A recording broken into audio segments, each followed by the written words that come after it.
ஆங்கிலேயர் விட்டுச் சென்ற எத்தனையோ விடயங்களை நாம் இன்று வரையில் மாற்றியமைக்கவில்லை. இவற்றை மலையக தோட்டப்புறங்களில் வெகுவாக காணலாம். லயன் அறைகள் இன்றும் அவ்வாறே காணப்படுகின்ற அதேவேளை வீதி கட்டமைப்புகளும் மாற்றம் பெறவில்லை.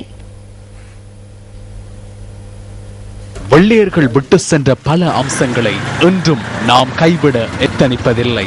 இதற்கு காரணம் நாம் அதன் மீது கொண்ட பற்று என்பதனை விடவும் எமது தலைவர்களின் கையாளாகாத தனம் என்று குறிப்பிட்டால் பொருத்தமானதாக அமையும்.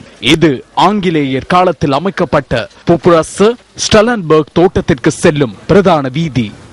இந்த வீதி 3 கிலோமீட்டர் தூரம் உடையதாகும். இன்றைய சூழ்நிலையில் எத்தனையோ வீதிகள் அபிவிருத்தி அடைகின்றன.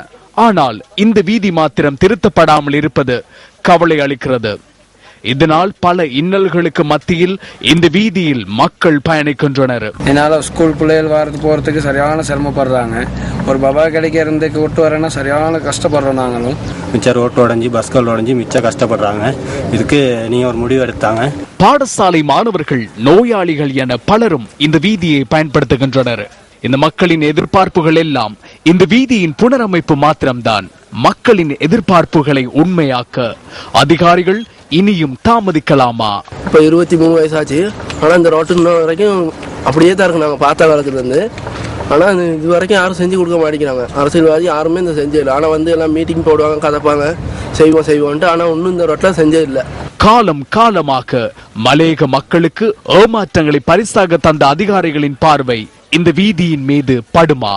உங்கள் வாழ்க்கை